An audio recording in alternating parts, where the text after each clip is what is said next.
Yeah, I know. Well, some people, it's interesting. Ooh.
They're not even here.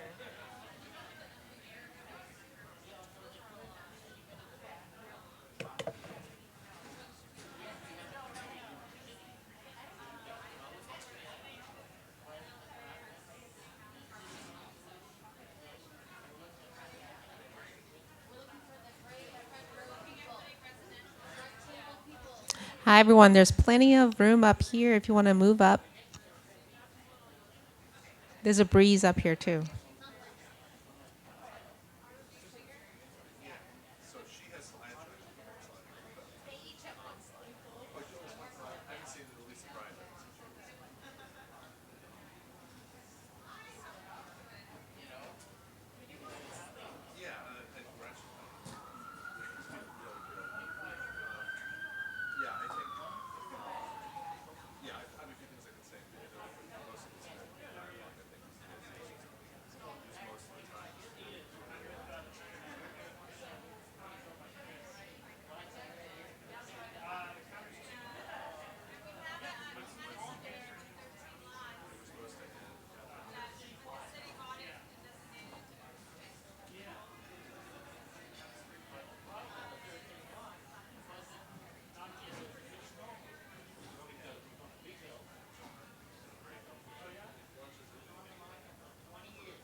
Hello. I'm going to recommend we get a little cozy here because we're not quite sure how the sound's going to work. It sounds like I'm plenty loud, but maybe come a little closer.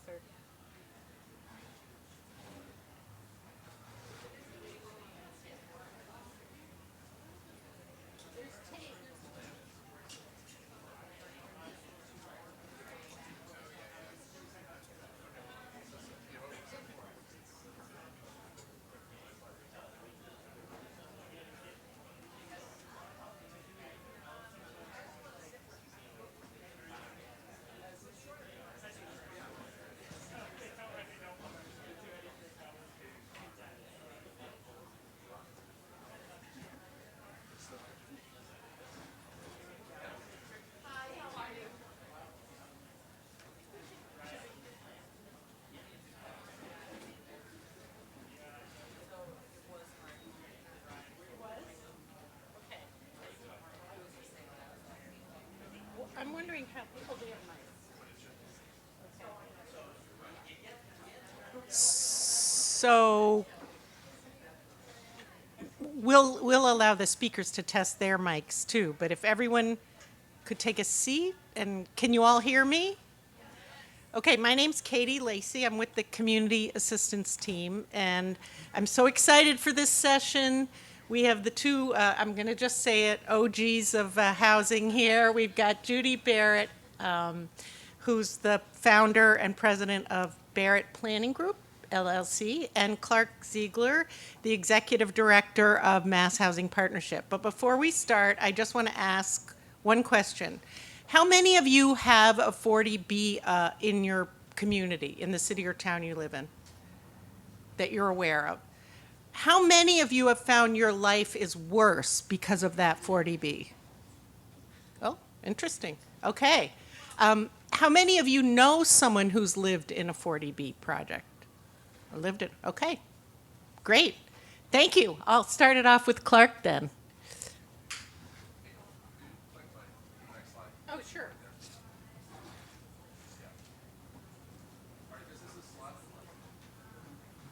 This is a slide that I know none of you can read. It's like an eye test. I really just did this for myself in planning. And I should point out we don't have a very evolved plan for this session. We really want to engage in a conversation. But I was trying to do a couple things. One is to sort of reconstruct my personal history with 40B, which goes back to 1985. And also just kind of understand more about the history before I was involved. And I also will have to say, this is sort of a confessional. 40B has dominated my life in the housing world since I first touched it. So this is my life flashing in front of me. So I just want to make a couple of sort of broad observations about the history of 40B and what it means. And the one thing that came through to me crystal clear in this exercise, and we'll clean this up and put it on our website so it's actually useful to people, is that the way 40B is utilized today looks absolutely nothing like it did at the beginning.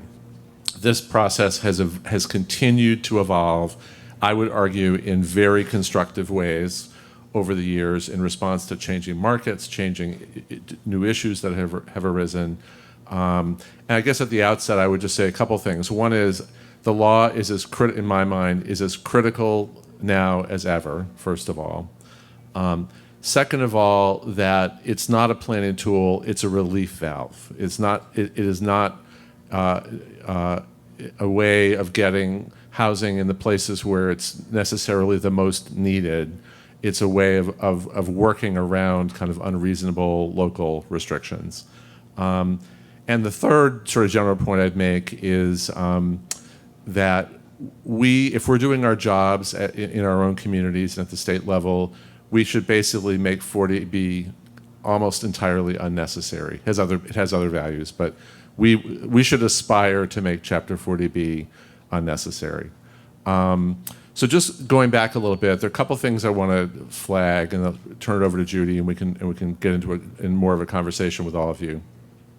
What I didn't really appreciate until I did some more digging is how closely the enactment of this law in 1960. And I should say, by the way, I'm assuming that most of you have a basic understanding of what 40B is and how it works. If not, I'll let Judy explain it because she does that for a living. I don't. But basically is a way for subsidized housing developments as defined in the law to get a comprehensive permit from a single board that spans all local approvals that doesn't necessarily, but can override local regulations that exceed state requirements. So it's a one-stop shop for affordable housing, and then there is a expedited, in air quotes, appeals process to a state housing appeals committee under certain circumstances if the permit is denied or if the developer feels that the conditions make the project infeasible. So that's the short version. The law has much more grounding in the civil rights movement of the 60s than I ever appreciated. And I was sort of yesterday, sort of rediscovering some of that history, but it's really pretty interesting.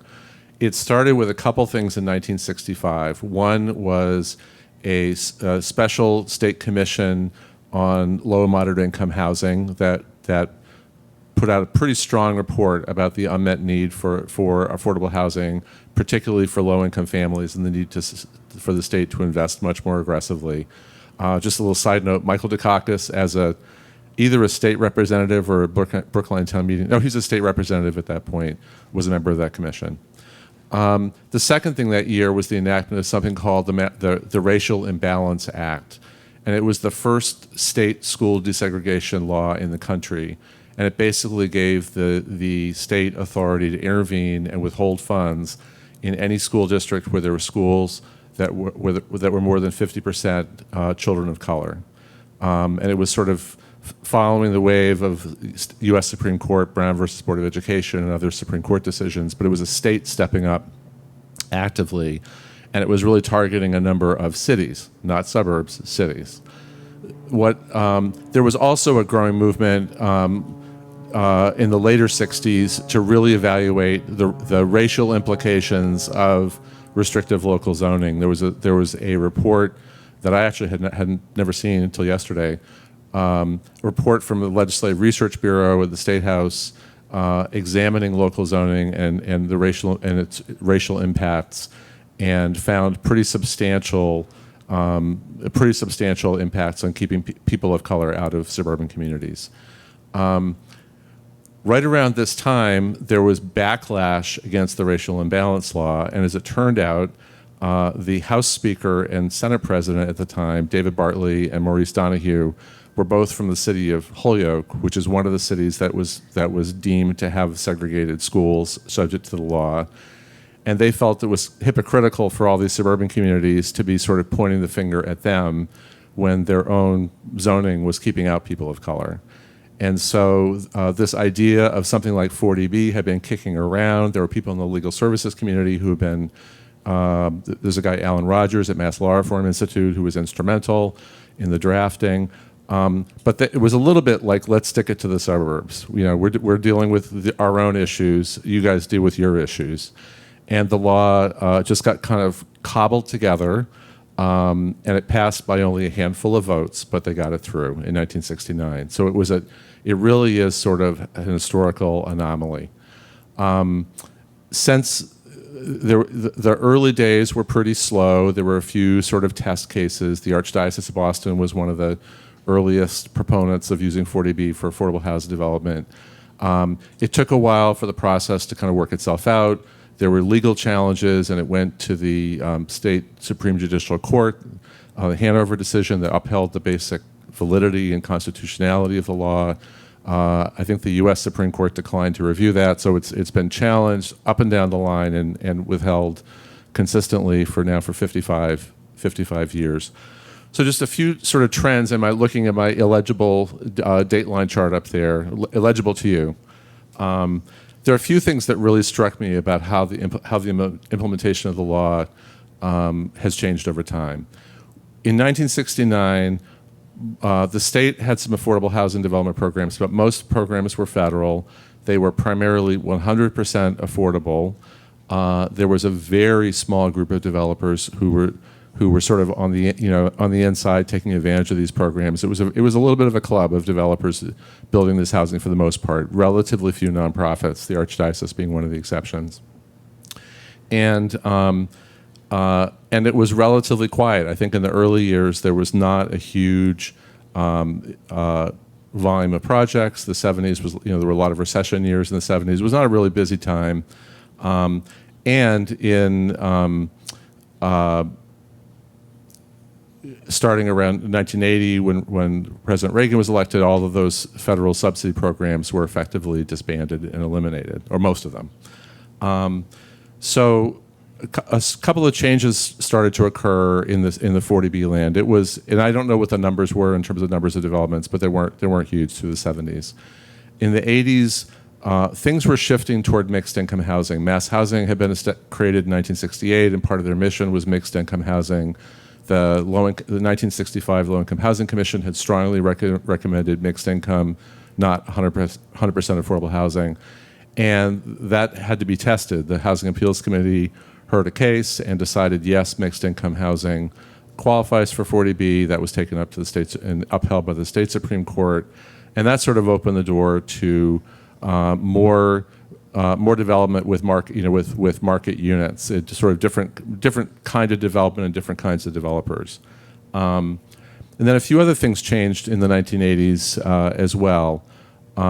One is that for the first time ever, 40B was made available for affordable homeownership developments. That was an MHP program, the Homeownership Opportunity Program, but it kind of opened the floodgate of any number of sort of wannabe builders, kind of wannabe developers. There were a lot of people. It was a very strong market in the late 80s, and it really opened the door wide for much, much more pressure on local communities. And second is the state got more in the business with the Sharp and a couple of other state programs and directly subsidizing mixed income development. So things really heated up in the 80s. And frankly, the state agencies were really ill prepared for that change in the environment. Communities were besieged. Some communities would have 4 or 5 simultaneous 40B proposals. There was no such thing as a site approval, what we now call a project eligibility letter, to get an advance okay from a subsidizing agency before applying for a comprehensive permit. So what happened was developers would just show up and say, I want to build a mixed income homeownership development, I want my permit. And there was very little process behind that. So an awful lot of scrambling happened during that period. There was a special legislative commission that was formed. A number of reforms came out of that, giving communities more say, more control, more process to protect communities from a lot of development pressure. Something called the Local Initiative Program that gave communities sort of more discretion than they would have had otherwise. Counting affordable units as subsidized for purposes of 40B, counting units that are developed through town action. A number of reforms came out of that process. And then everything fell flat. We had a huge recession in the early 90s. The governor at the time, Governor Weld, was not particularly supportive of new housing development, new affordable housing development. Things really just felt, just when we were reaching a crescendo of local pushback and state reforms, all of which came together, things just sort of fell flat, like real estate cycles do. We had another wave in the late 90s where the state was not particularly willing. Some of you may know the housing secretary at the time was Mary Padula, who was a former Lunenburg town clerk who hated 40B, didn't want towns to be pushed around, and she just made sure that nothing moved forward. So the developers figured out a way to work around state government. They went to the Federal Home Loan Bank and said, okay, will you give us loans to develop affordable housing, and then we'll go to the zoning board and say that that's a subsidized development that qualifies for 40B. Lo and behold, the Housing Appeals Committee upheld that requirement and allowed Home Loan Bank subsidies to qualify, and there was no oversight. So nobody was minding the store again. Projects were being taken to communities that were large, controversial, difficult, and there was sort of nobody minding the store. We had yet again another crescendo of some very legitimate local pushback around 40B and how it's working, and how developers they thought were getting free rein with the system. And again, the state sort of swooped in and adopted new regulations and ensured that there was state oversight over any programs like that, that there was sort of minimum standards. And we went through, yet another development boom with sort of tension between the state and local government, but with some sort of additional reforms to kind of police things. And then finally, we had another Great Recession in the middle. The recessions are always part of the story. And then we had the third growth boom during the teens, probably starting, I don't know, 2013, 14, somewhere around there, where we had another big burst, a lot more pressure.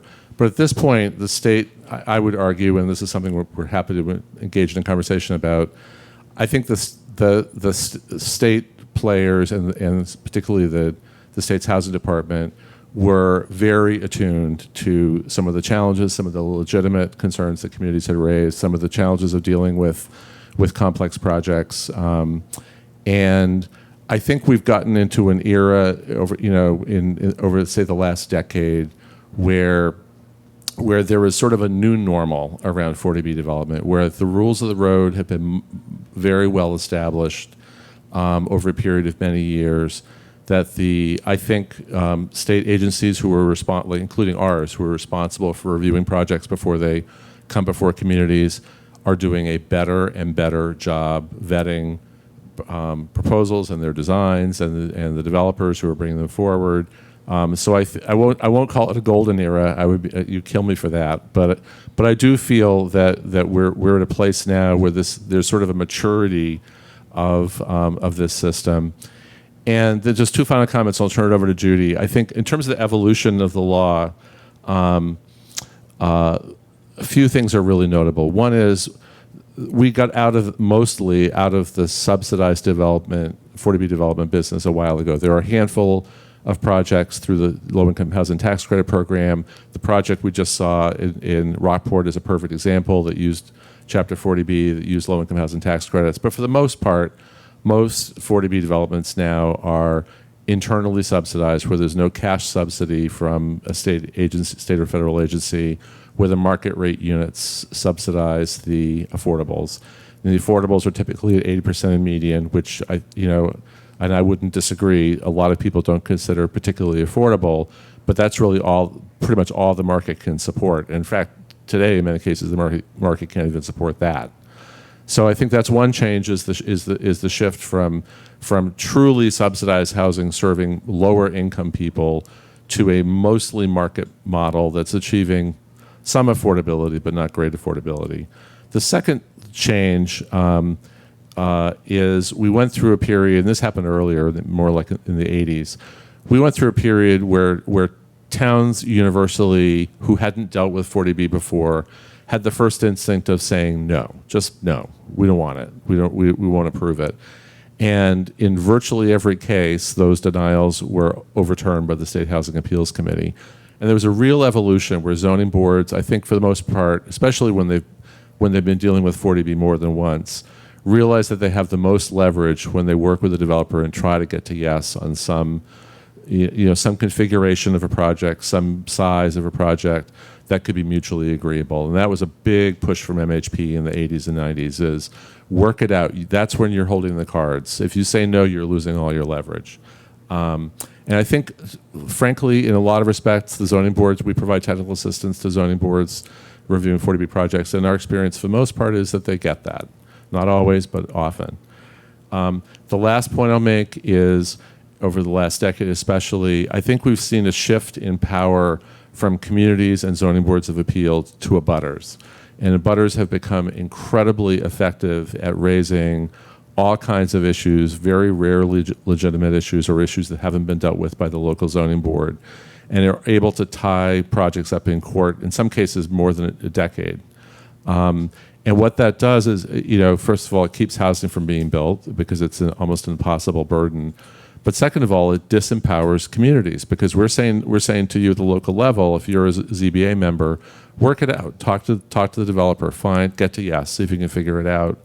But if it's all going to be determined later in a court, in a appeals process where you're really not holding the cards as a community, all of your incentive, or much of your incentive, to really engage in good faith is diminished. So I think that's probably the one area where I think we have the most work to do. But I think in many respects we have evolved into a process here that achieves its original purpose, should be leveraged to achieve deeper affordability if we can figure out how to do that. But for the most part is doing its job. So with that, I'll turn it over to Judy. Thank you. So I'm going to tell a little story, like one of the previous speakers did. Some of you know me, some of you don't. I want to tell you how I got into this crazy business. I was a writer. I'm going back into the early 1980s, and I did a lot of freelance work for the Boston Globe and other papers in the region on land use. It just sort of, I tripped into it. And I happen to live in a town that's probably maybe the first or second most opposing community to Chapter 40B of any town in the Commonwealth. So when I moved there, there was one apartment development that nobody wanted to talk about. And the interesting thing about that development is that nobody even knows it's there because it's just beautifully executed and it was sort of set back from the street, whatever. The town ended up with that Chapter 40B development because a developer wanted to propose a shopping center. And this was a community that didn't want a shopping center. They didn't want any business coming in from out of town, so they refused to rezone the property. The developer wisely went down the street to the next town, built the shopping center, and someone else came along and proposed a Chapter 40B development, which still stands today, and in fact has been redeveloped and expanded since. In any case, I digress. I get to do that because I'm old. So I was writing about land use matters, Eastern Massachusetts, tracking much of what you just talked about. And in my own community, an opportunity came up to save a very important piece of open space. And I thought, I'm going to get involved in this. So open space was my entree into this field, and I want you to know that. Around in the mid-1980s, you might remember this. I think you're still a little younger than I am, but we basically came into this at about the same time. The Executive Office of Environmental Affairs was doing a lot of training programs on what at the time was called quality development. Do you remember this? Okay. Quality development was kind of mixed housing, sort of what we today call mixed use, but paired with open space preservation. And so I went to some workshops that EOEA and Mass Audubon put on about how to think about marrying open space with quality development. And I thought, wow, this is really cool. Well, the problem was that the case studies they presented were all around sort of saving a larger tract of open space by selling off some lots for development that would then help to pay for the land. And I thought, wow, that's really cool. Of course, the problem was that the houses they were creating, the lots they were creating from the open space to save the rest of the open space were all market rate, very expensive, tending to be in towns like mine. And I thought, I was still very Jimmy the Dunce at this point in my career. I thought, well, the market's already doing that. Why would we get government involved in trying to save a piece of open space through limited development and create the same stuff that the market is doing without any government support whatsoever? And this light bulb went off in my head. If government's going to get involved in this kind of transaction, why don't we make sure that the units are affordable to normal people like me? That was my entree into the world of Chapter 40B. And a lot of what Clark talked about, I remember vividly. I remember somewhat different details, however, so I'm just going to fill in a couple of blanks. One was that the Special Commission on Low and Moderate Income Housing in the late 1980s, one of the major recommendations of that, which you certainly remember, was to sort of make the Chapter 40B process less, to change the hostility, the environment in local government around that. And so out of that commission came what we call the Local Initiative Program. And there were actually two parts to it. One was the Local Initiative Program, which many of you are familiar with today, which is an alternative way of doing Chapter 40B developments in kind of partnership with the select board and other town officials. There's also a way to sort of get affordable units to count on your subsidized housing inventory. If it's done through your local zoning, there's an application process. So LIP is kind of the parent for these two approaches. But the other part of the 1990 regulations was a local housing plan. And that lasted, did you say 6 months? A year. So it turns out Clark, I just found this out last night, Clark wrote those regulations.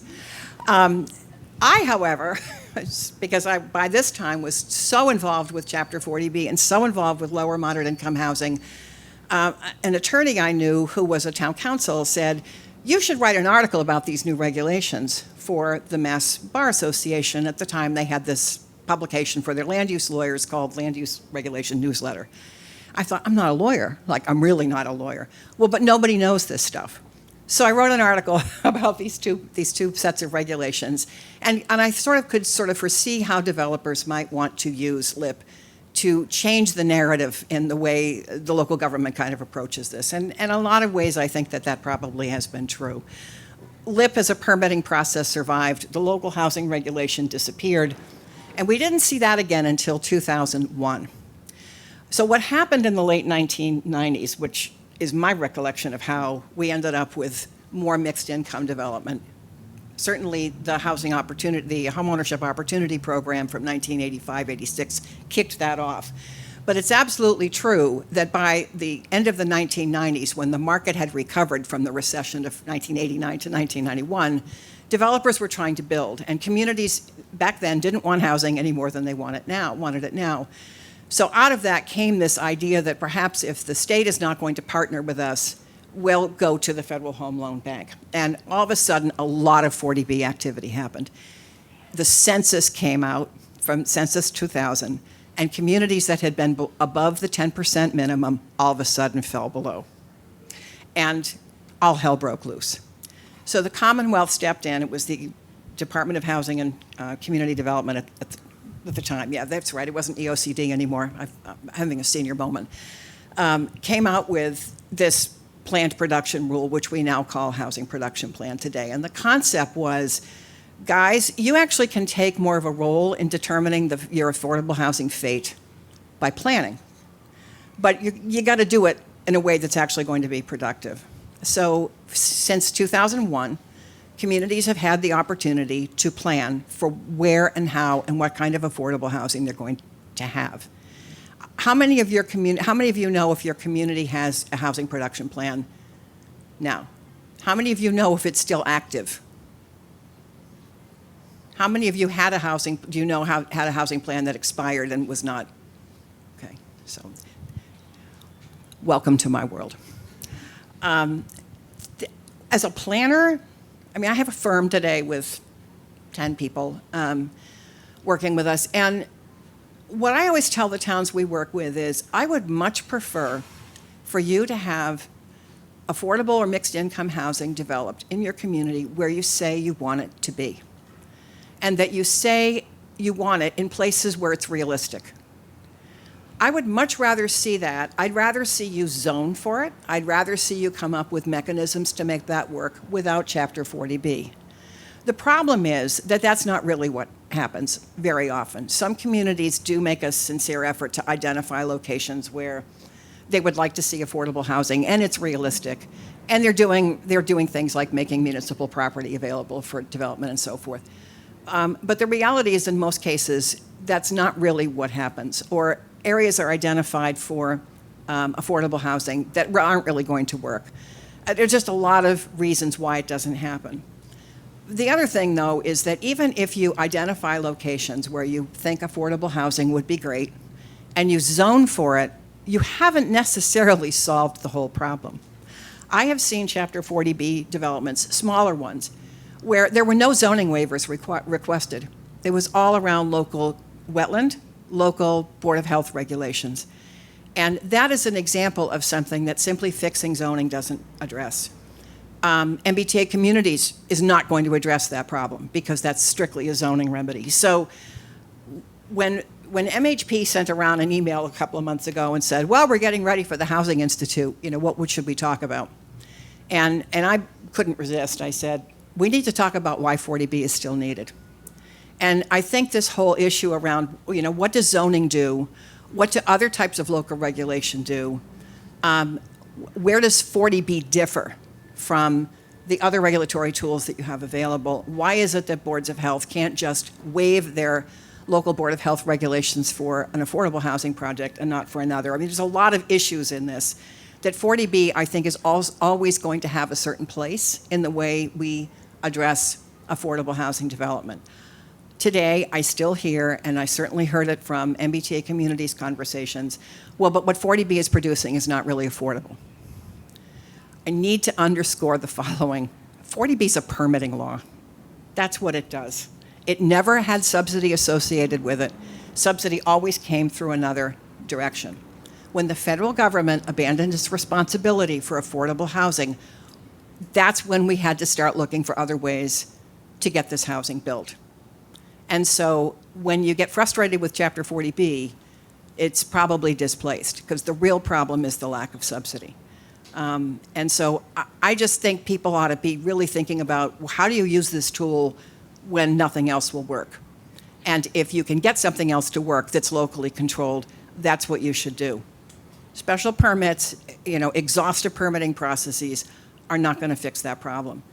So when you're thinking about wanting to have affordable housing built in your community, sometimes 40B is the best way to do it. Sometimes it's the only way to do it.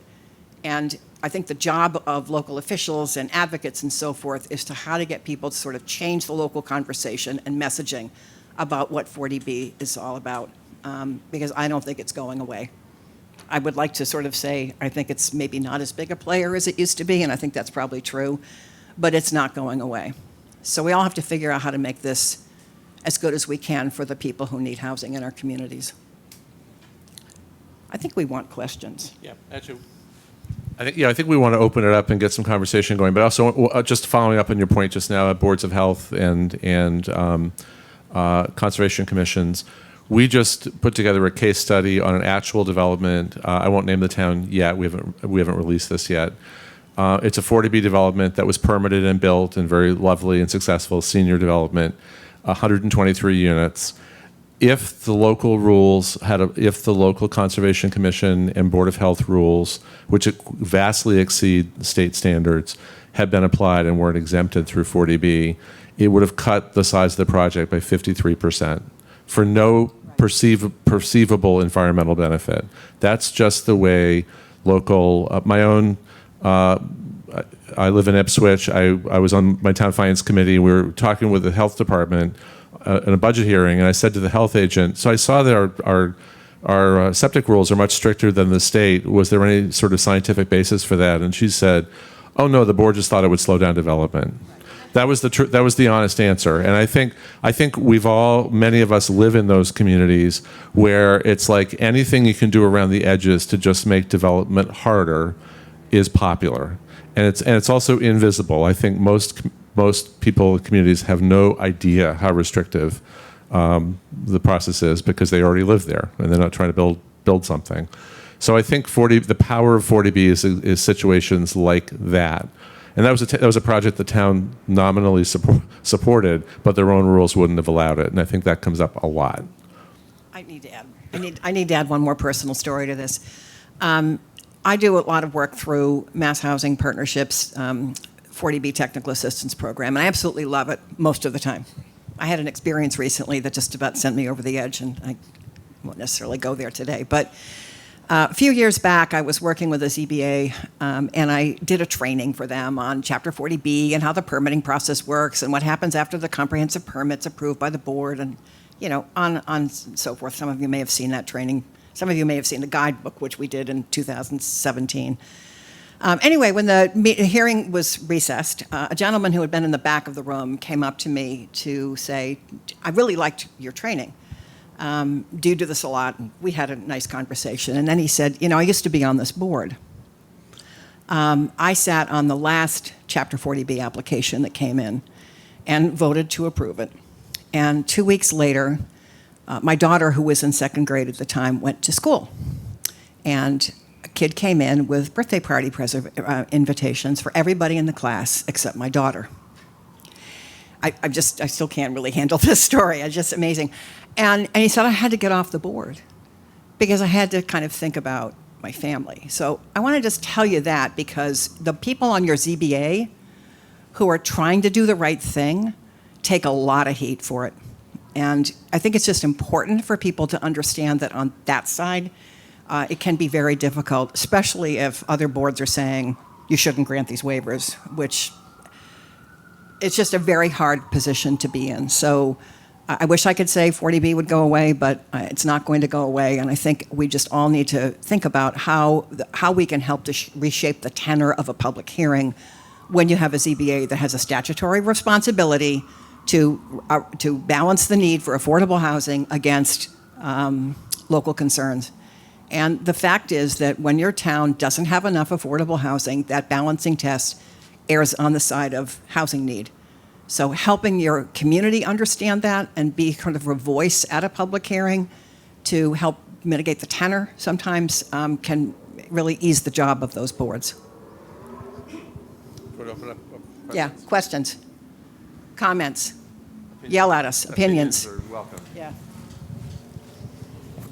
Hi, I agree with the issue with some of the ZBA. We have a situation in our town where we were able to get a small municipal plot, that the town had since 1949. Nothing had been done with it. It's downtown, but in single-family home area. And we wanted to put in 4 to 6 cottage style, like 2-bedroom units, maybe some duplexes, be perfect for either first-time buyers or downsizers, seniors that want to age in community. And we went before the ZBA just to say, this is what we're thinking about. This is early on. We haven't done much after getting the property.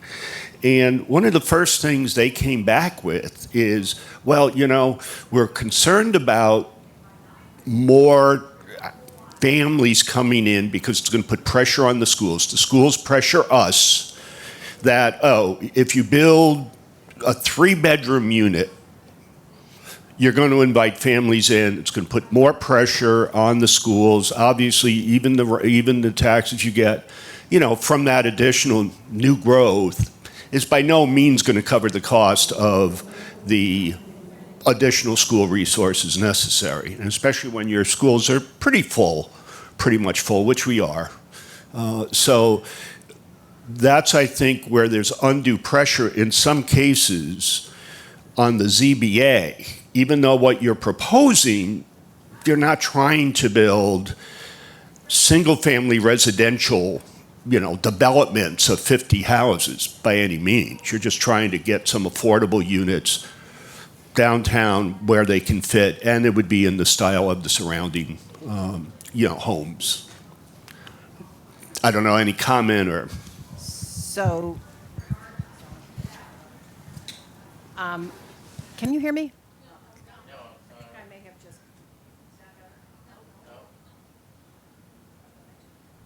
Oh, there it goes. There has to be a little light on, or it's not really on.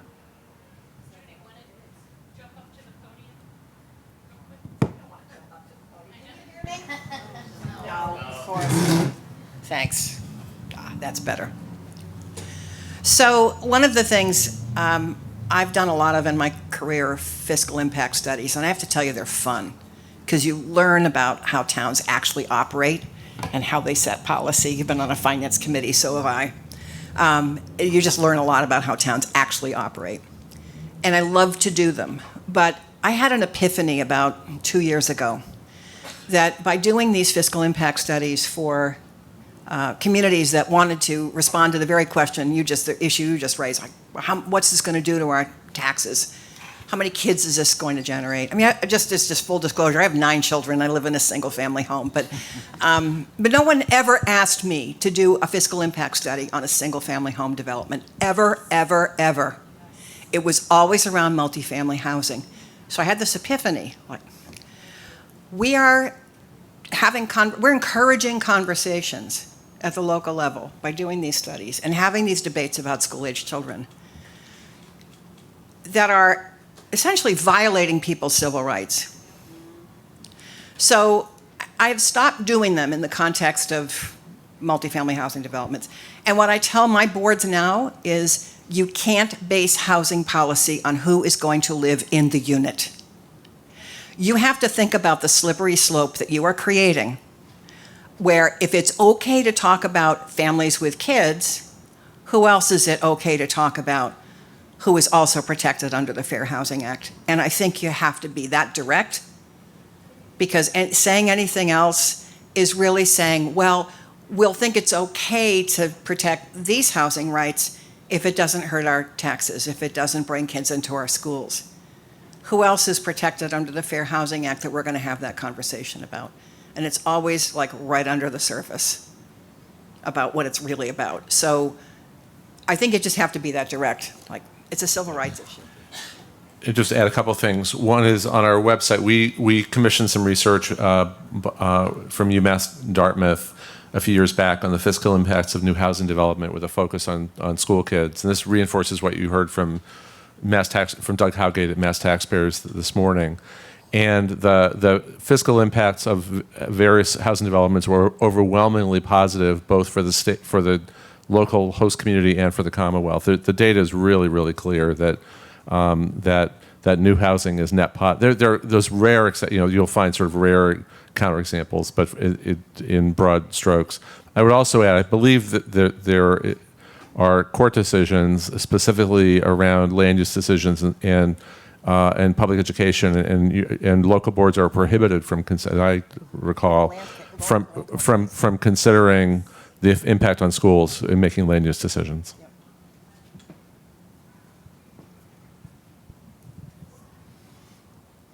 I have so much I could say, but Yes. but I just want to echo that a little bit. I do a lot of housing studies and work with a lot of municipalities, and in most cases, I see school enrollment actually, if not decreasing now, projected to decrease.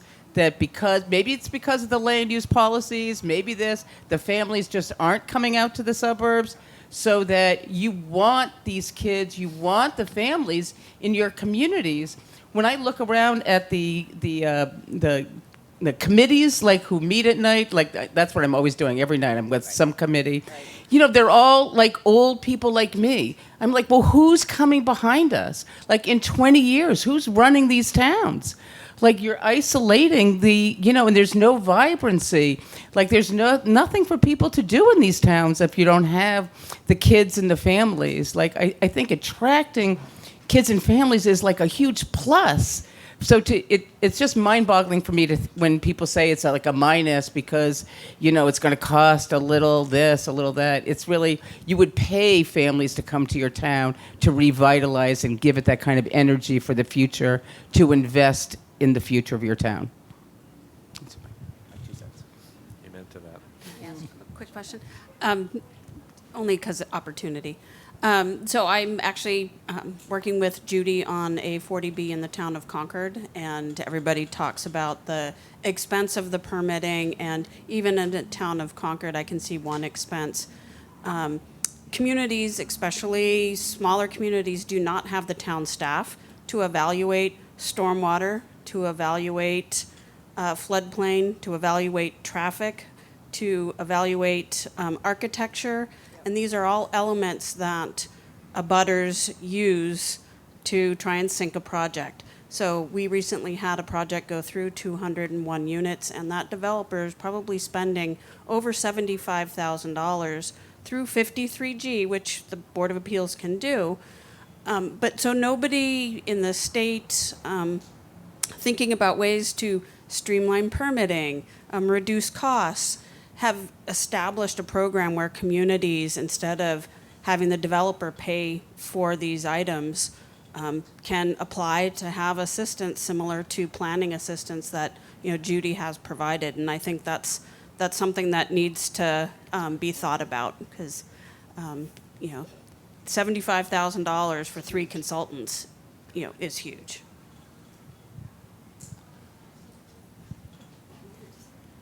We'll move it. We'll move it after this table. I would like to unequivocally offer my support for the local initiative program, sort of the Friendly Bee approach to affordable housing. It's housing production done by the community at usually a neighborhood scale. The town where I worked, we repurposed an old municipal building, 100% affordable, deep affordability. One thing that you can do to help your zoning board of appeals, and I will echo the comments of they're under a lot of community pressure. They have to go to football games and PTO meetings and so on and so forth, is help them be the advocates using the statutory authority that they have. I love the approach of it's a civil rights issue. That ends the conversation. And my ZBA chair, we only had 2 public hearings for this particular project, which is unheard of in the 40B world. basically said, so we're against educating children who live in multifamily. That ended the conversation as quickly as it started. So you as staff can kind of help them prepare some talking points, provide them the fair housing aspects and their statutory obligations so that they can move projects along, without sinking into that destructive public rhetoric. And I'd also like to kind of point out the irony of the sign here, the Stop the Weston Whopper with the Black Lives Matter.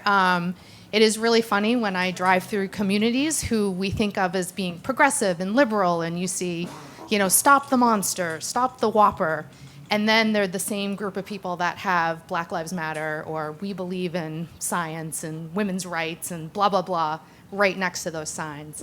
So it's kind of an irony. But anyway, that's a very powerful image that I think many of us that live in the Boston metro region have seen. So I'm going to give this Actually, I want to pick up on the sort of the local initiative and small project stuff. I think what we always hear have heard from communities is we really like doing things or if we can on a more modest scale rather than doing a 100 unit, 200 unit development. We'd love to do like a 15 or 20 or 10 unit development. But the system really conspired. And actually, just a shout out to our community assistance team. We have now worked with more than 60 cities and towns to develop affordable housing on town land or housing authority owned land successfully. I think we're up close to 5,000 units, and they tend to be pretty smaller projects. But there's two things that get in the way. One is I think the state sort of housing programs could be and should be much better aligned with sort of neighborhood scale development, because that's clearly where there's a path of least resistance politically, and it's a good thing to do. And sometimes those are the parcels that are available.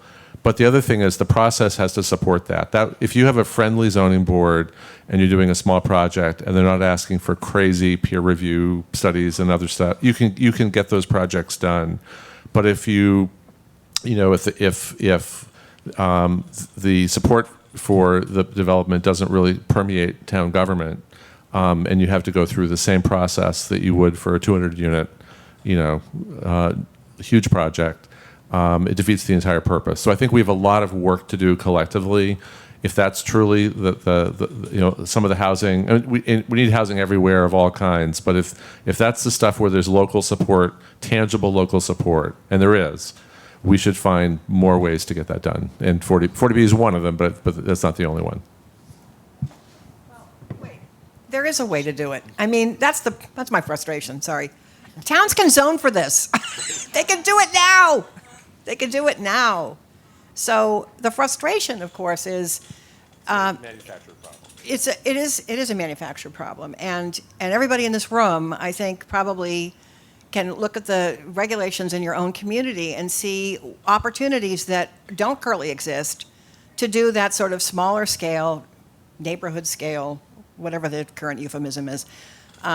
Smaller developments, and they don't address all the needs, but they address some, and it's a step you can take. So you shouldn't have to have 40B to do, I won't start on this, a 4-unit development. But there are 2 of them I'm aware of in the last 8-9 months. A 4-unit development needed a 40B. Come on.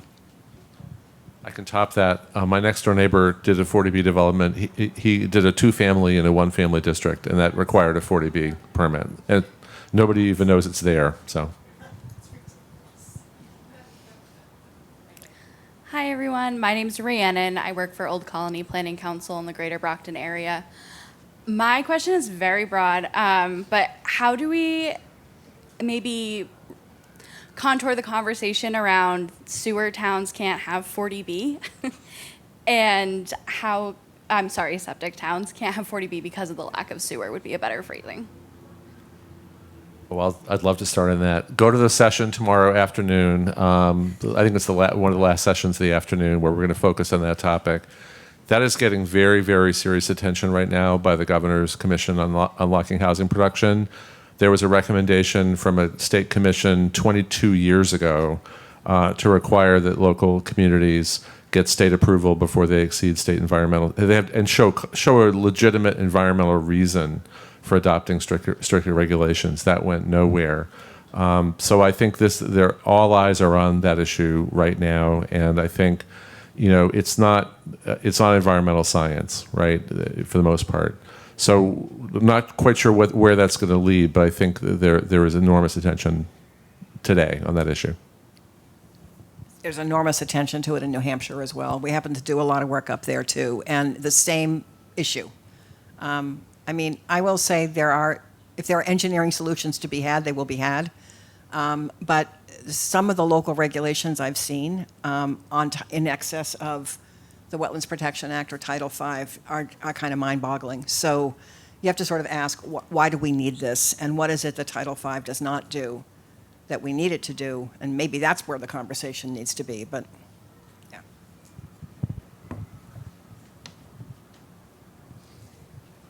So I spoke in the last session, and I want to make it clear that this time I'm not speaking for my organization. I'm just going to speak as a citizen.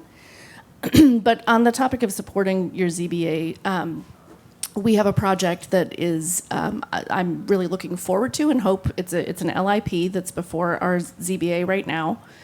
And unfortunately, our ZBA members, when brought the data that they've requested with traffic and school impact studies, their response has been, "I don't believe it."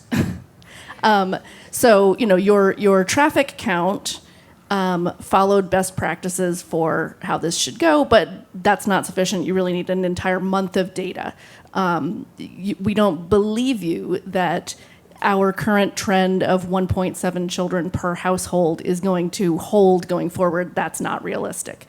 So how do you present data, or how do you challenge that kind of assumption when they're not willing to look at what they're presented and what they asked for?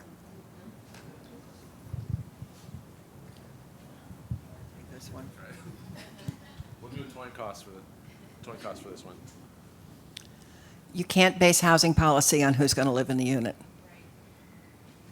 Can't emphasize this enough.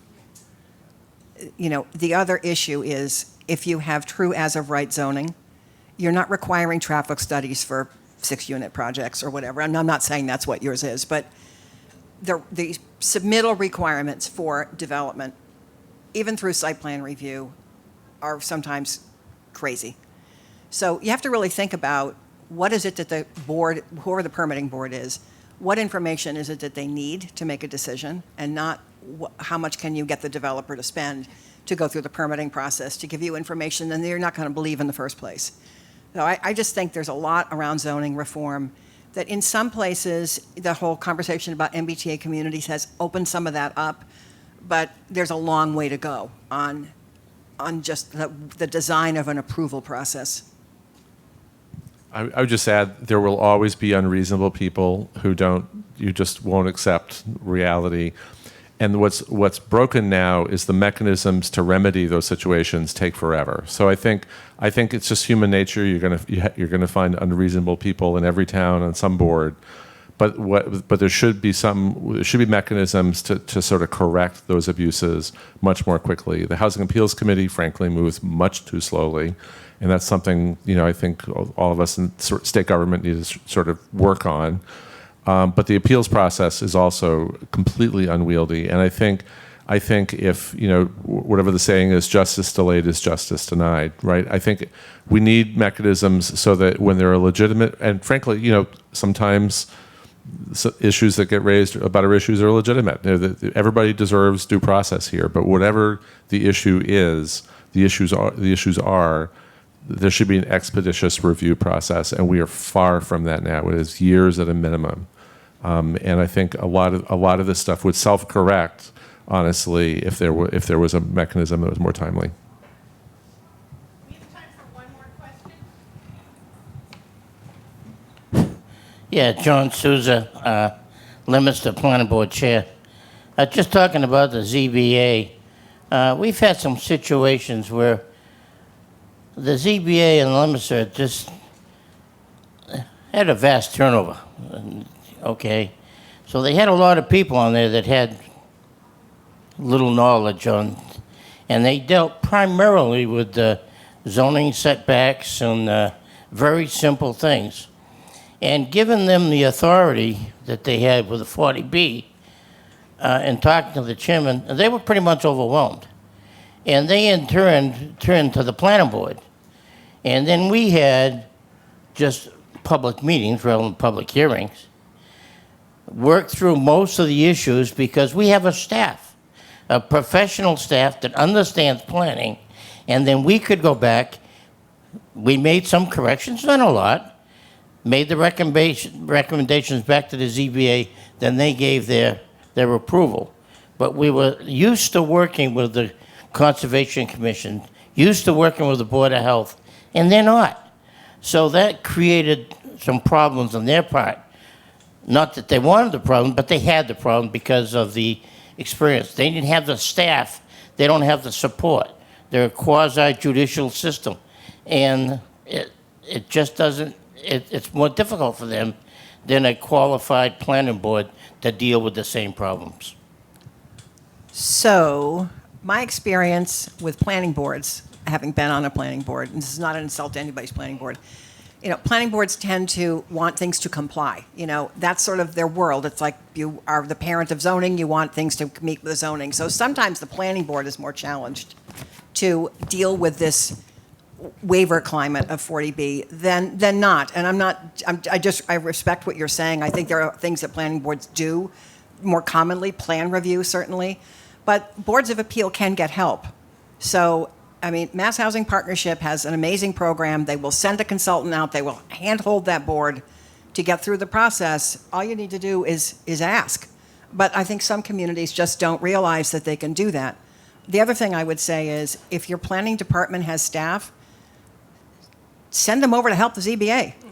The request isn't going to come day after day, but if they have a major project, the planning staff should be able to be nimble enough to say, okay, I guess my priority needs to be over here right now.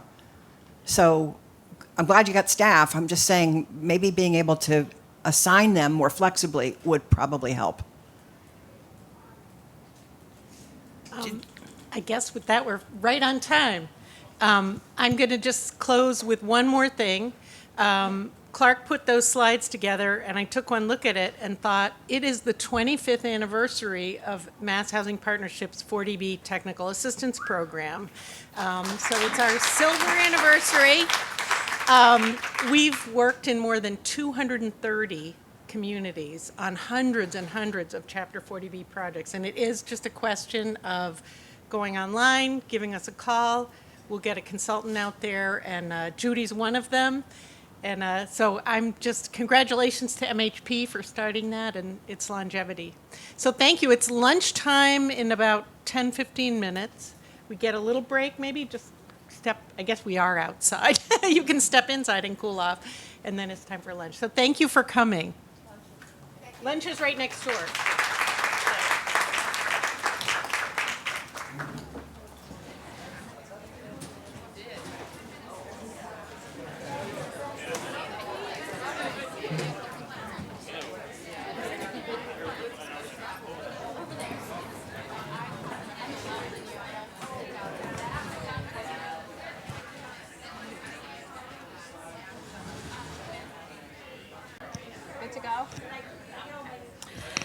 Hey everybody, we're ready to get started.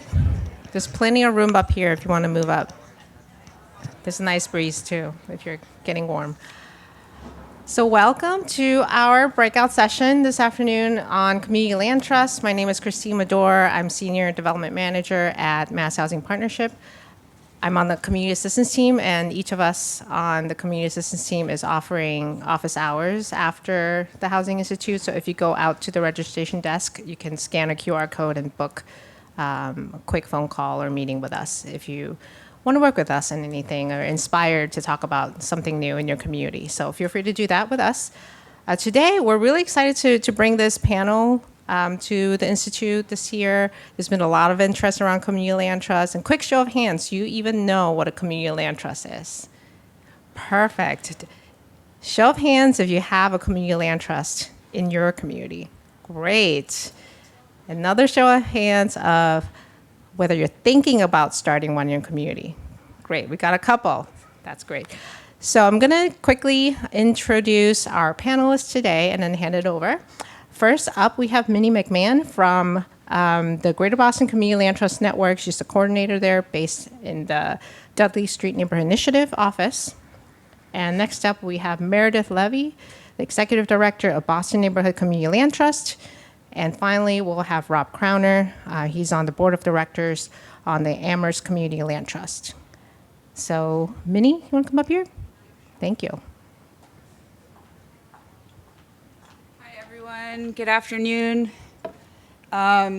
So I'm going to just do a pretty brief, basic overview of what community land trusts are and some of what community land trusts are up to locally and elsewhere, and then pass it to my colleagues who are really implementing this in their own communities, like within their own organizations.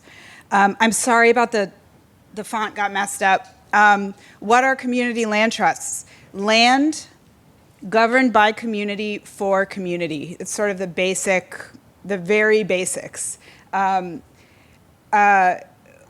did I'll say more, but where did community land trusts come from? This is not really a new idea. The first community land trust, what we look to as the first CLT, was founded in 1959 in Albany, Georgia, rural Southwest Georgia. It came out of the civil rights movement. It came out of a reality of black land loss, stolen black labor through enslavement, a history of an experience of dispossession from land. In particular, this was happening across the South, but in particular in Southwest Georgia, there were voter rights campaigns for Black and African American people who were then retaliated against and kicked off of their land as tenant farmers because of trying to exercise their right to vote. So there's a very strong American history to the community land trust, and it's not a brand new thing, right? It came out of garden cities movements in the UK in the early 20th century, really looking at sort of like interesting, more equitable land taxation policies and smart planning that really helped thinking about holistic, thriving communities and having schooling and industry and residences and recreation. So like smart, healthy neighborhood planning coupled with just land and taxation policies. There were also some inspiration from post-independent India and redistribution of land from wealthy landowners back to communities, not just individually, but back to villages for communal land ownership and governance. And then also kibbutz, the kibbutz movement and moshav movements in Israel also around that time, really looking at where we think of as also collective, like agricultural production, right? So those are some of the sort of influences that came into the creation of a community land trust. Of course, there are many more.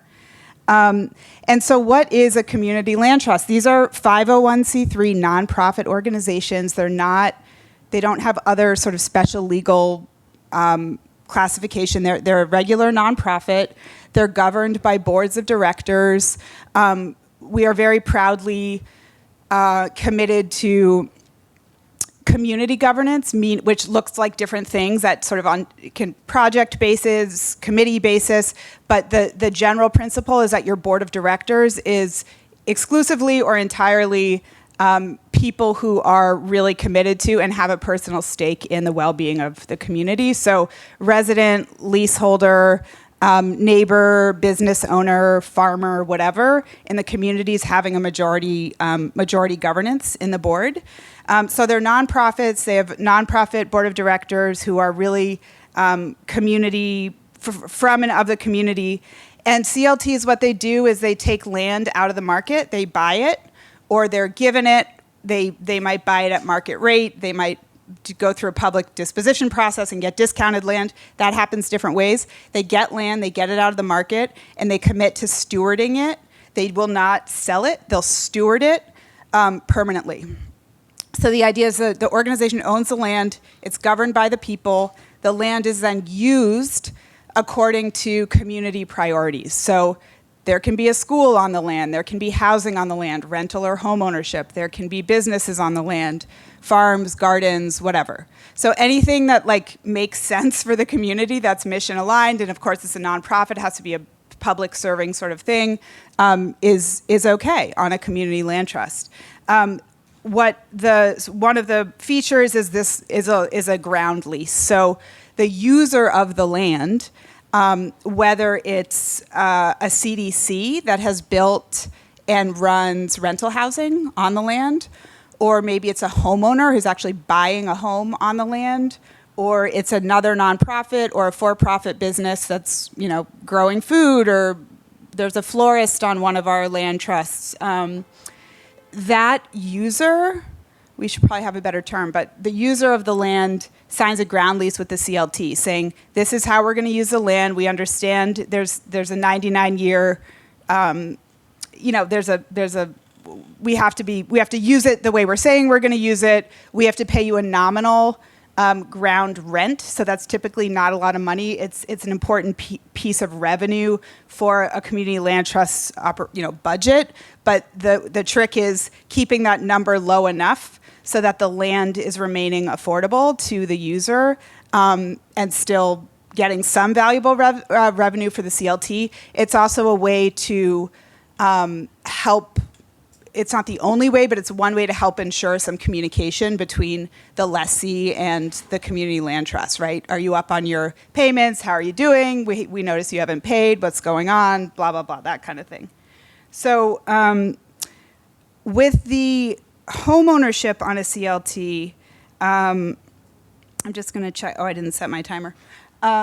With a home ownership on a CLT, that's a pretty common use. The owner of the home, it has to be a first-time home buyer. They'll buy the home. It's a subsidized unit, so public money has gone into it. It's bringing the cost of the home down. They can access it. There's a lower sales price. They have a lower mortgage payment every month. In exchange, they're agreeing to selling the home when the time comes at a set price. So there's going to be a equity formula that every CLT is going to do it differently. They can follow the way their local municipality is doing it. If the city has a program, they can design it in different ways to suit their needs. Some CLTs might be Dudley Street Neighborhood Initiative in Roxbury is founded one of the earliest CLTs, Dudley Neighbors Inc.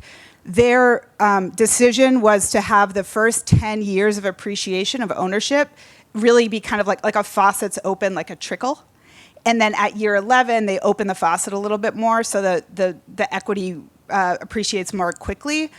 Because at that time when the CLT was founded, rebuilding the neighborhood and like repopulating the neighborhood, literally building new homes on top of what had been abandoned, vacant, dumped on land, reclaiming, rebuilding the neighborhood, reestablishing family and community control was one of the central purposes. So they were like, we're here to stay. We're here to live in our homes and build our community. So the 10-year decision was a way at the time to think about stabilizing and rebuilding a community. Some CLTs might do more of like a starter home. Okay, you get in, equity appreciates pretty quickly, and then maybe at year 5 or 10, you move out and you try to buy a home on the market. So the equity formula is really key, and there's a lot of values, and like what's happening in your community, what is the purpose of your CLT, that actually gets codified through the ground lease, through the equity formula. So it's a very technical thing, but it has a lot of power and can say a lot about what the community is trying to achieve through the CLT. Briefly, some benefits. So again, residential or commercial clients, affordable rents. If you're a renter, some CLTs, again, a CDC might own the building, or the CLT itself might own and run the housing. You're going to hear about that from Meredith. Keeping rents affordable, that's a benefit, right? Renting is, if you have affordable rent, like that's a good thing, right? It's not all about home ownership. So keeping affordable rents, being committed to that for the long term, when raising rents, trying to do it responsibly, not with a profit motive. because rents are lower, helping people save, ideally. And also, even if you're a tenant as opposed to an owner, we really care about governance, having a say in the use of the space. How are these policies working for you? Okay, if you were a commercial landlord, you would probably say, no, you can't paint the walls, you can't do this, you can't do that, like it or leave it. In our case, really having community involvement, whether you're a renter or a commercial tenant, like that's important benefits. Homeowners, again, affordable purchase price, mortgage payments, housing security really fits for renters and homeowners, ability to save, ability to appreciate value through the home, leveraging lines of credit, and foreclosure defense. So we're finding that in hot markets, like what many of us are dealing with today, the land trusts are keeping rents prices stable. When there's a inevitable crash, crisis, we don't know when that's going to be, there's also protection against getting underwater, right? And we saw that in 2008. There's a very strong CLT homeowner resilience and really protection throughout the 2008-9 crisis. Community level benefits, so increasing the supply of permanently affordable land and spaces, getting it out of the market, getting it under community control, not being so shocked by the impacts of the market, the influence of outside investors or disinvestment, fighting gentrification and displacement, supporting and maintaining a unique community fabric. CLTs, again, like all of our neighborhoods, all of our neighborhoods are different. And CLTs are institutions that really help support the community fabric. A lot of our CLTs do community planning, so they're not just influencing what's happening on their land, they're trying to influence what's happening in their neighborhoods. And then the shared governance piece. And then it's not good to focus on because it's not entirely the point, but this is also a pretty good economic proposition for the public sector. So the subsidy is going in and it never burns off. So if the city subsidizes a unit at $100,000 or $200,000 or $50 or $300, whatever it is, that stays with the unit because of the 99-year the commitment to permanent affordability. It's never going to burn off. It's never going to expire. It's never going to get sold off to somebody with the right amount of money in 15 or 30 years. So it's a good use of public investment, and that's a case we're really increasingly trying to make at the state level and get the state to pay attention to this. I'll just say, yeah, so and this map's not that great. Massachusetts, as you can see it. I wish I could have made a different color. I think there's something like 20 CLTs in the state. There are about 300 across the country and about 600 across the globe. And again, with really different, like Nantucket and the islands are also doing work, like really serious work around owner occupancy because of the tourist culture and industry they have there. So different groups are going to be focused on, whatever, they're going to have different needs in their communities. In Puerto Rico, Caño Martín Peña CLT, and in Puerto Rico and other parts of what we call the Global South, a lot of the work of CLTs we're seeing is really about securing land rights, right? Like in squatting communities or informal settlements, actually using CLTs to get secure tenure over what has already been the people's land for decades or generations. And then rematriation work, you see this is also part of the land back movement. All of the land we're on is colonized, right? We have to be operating in the system we're operating in, and how are we shifting it? How are we acknowledging and working against the fact that we're on colonized land, right? What are we doing with that? So some CLTs are really dedicated to that. Housing, of course, food and farming, and commercial. And then I guess we'll talk about policy, but I'll just mention, these are not, TOPA, Tenant Opportunity to Purchase, is a program that can support, CLTs and CDCs, if TOPA is passed, could actually come in if the tenant can't buy, the CLT or the CDC could make an offer, could work with the tenant to make an offer to own the home, to transfer it to the tenants, or just be a better landlord. Small Properties Acquisition Fund, we've gone to the state and said, hey, we need the state to actually put in money to help close the gap when we're doing acquisitions on the market. So some of our CLTs are doing ground up construction on what was city-owned land. Some are making offers on the market to prevent flipping and displacement. Some are doing both, but we need subsidy to make it happen. Real estate transfer fee could support CLTs as well. Donation tax credit. How do we get people who are homeowners who actually want to put their land, housing, some portion of their assets into a CLT? Vouchers are key. Meredith will talk more about their work and how important we are really trying to house people of no income, of low income, of mid and moderate income, really across the spectrum. We also need new funds. We just need new construction funds for first-time homeownership. Currently, there's Commonwealth Builders Program, which is an important first-time homeownership program. The problem with it from the CLT perspective is it won't fund new construction of homes that will be kept permanently affordable. There's a 15 or 30-year affordability burn-off. So we're saying this is a totally legit program, and we need the state to come in with more and really look at long-term affordability. At the local level, land disposition policies, can you put CLTs in your request for proposals? Can you have some sort of preference? Acquisition programs, land banking, putting TA funds or sort of putting some discretionary money to support a business plan for a CLT that's up and coming, or just to give CLTs operating money and let them do what they will with it.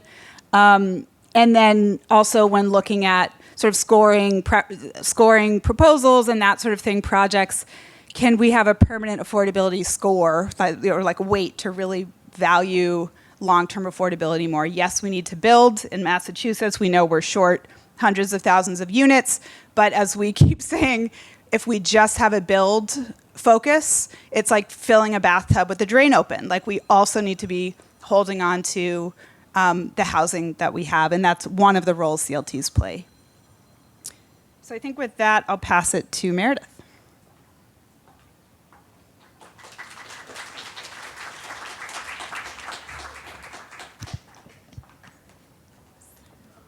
Hi, everybody. I'm Meredith Levy, and I'm the Executive Director of Boston Neighborhood Community Land Trust. Minnie just did a great overview of land trusts. I'm going to give you the story of our own land trust. Essentially, we started out of the foreclosure crisis, 2008. People were really nervous about all of the people who were losing their homes, whether they were owners or renters. People were getting displaced left and right. So our organization actually started as COHIF, which was Coalition for Occupied Homes in Foreclosure. And the idea was to buy back properties so people could stay in their homes. So for the first many years, we did just that. We acquired several buildings so that people could stay in their homes. In some cases, we did gut rehabs. And then in 2019, the organization realized, like, now we had this burgeoning population of people who lived in these buildings. We really wanted to focus more on the community. And it seemed like a really great point to convert our model into a land trust model because of that community governance piece mostly. And also to have the flexibility to do a lot of different things. If CLTs aren't anything, they're flexible and they're feisty. And so by having a land trust model that accommodated a lot of different approaches we were thinking about taking. So we became Boston Neighborhood Community Land Trust in 2019. And let's see. I think I can just, look at that. I started as the executive director in 2020. Our whole mission is really to make sure we can take properties out of the speculative market so that it can become permanently affordable for low and moderate income residents who live there, and to stabilize neighborhoods while doing this with a community governance focus. So that's really what we've continued to do. So I'll give you a few examples. So when I came in 2020, we had 15 units of housing across 4 buildings. I'm sorry, across 6 buildings. And then since then, we've acquired additional buildings. So we now have 30 units. And in 2 weeks from tomorrow, we'll have 2 more. So we'll have 32 units, which is exciting for us. And how do the buildings come to us? Like, how do we even buy a building? There are a lot of ways, but the best way for us has been when the tenants who live there are organized and they're worried about getting pushed out of their neighborhood. And in many cases, they've already received cycles of eviction notices and they fought back. They've been able to stay put, because of their organizing strategy. And they'll work with groups like City Life Vida Urbana, and they'll have a stake in this property in their neighborhood, and then they'll come to us and say, hey, BNCLT, would you consider purchasing? We want to live here forever. So we have several buildings like that. This space bar is awesome. Okay, and so the 6 Humphreys Place is a great poster child for that. So this is a building we acquired in 2021. The residents who live there, it's a 6-unit building. The residents who live there had been fighting for 4 years against 2 different landlords. Each time the landlords were trying to empty out the building. So we then came into the picture, and it took us a year to finally be able to purchase and close. And then what we do when we purchase is we take stock of the building condition, and then we'll usually do a rehab. We don't usually do a gut rehab, but we do the renovation to make sure we're up to code and safety and health standards, and we're really addressing the bigger problems of the building. And then because we have a community governance model, Minnie was describing, like in our situation, 1/3 of our board seats are for residents who live in our buildings, 1/3 are for people who live right there in the neighborhood, and then the final 1/3 are for solidarity folks, people who are in alliance with our mission and bring other kinds of resources. So when we acquired 6 Humphreys, we had built-in leaders. Sometimes we acquire buildings where there isn't necessarily an organizing model, or in some cases we'll have a really friendly landlord who will sell us a building, but the tenants aren't organized, or in some cases it's vacant. And it's because we do have to follow fair housing laws. I mean, we want to follow fair housing laws. It means that some people come to us through a lottery, and so there's different kind of work to work with those residents. But those who are really in it for the fight to keep their building, they're coming in with baked-in leadership skills. So they're just an awesome part of our community. Okay, sorry. So this is 364 Harvard Street. I'm sorry, there's not a picture for this one. This was the one we're hopefully going to purchase on June 28th. So we're really excited about this. Another example where the residents who live there have been fighting for a long time to stay, and they've also gotten eviction notices. They've been very active. There was a picture in Minnie's presentation of one of the residents who lives there who's come to the State House with us to testify for public policy like TOPA and the Small Properties Acquisition Fund. And she's just telling her personal story. Like, I want to be able to purchase along with the land trust. Now, these residents aren't actually purchasing, but we also aspire in our future to build out like rent-to-own models. So we're thinking about ownership in a lot of different ways. The first level of ownership is being part of this community where they're part of the governance, all the way up through building equity and home ownership.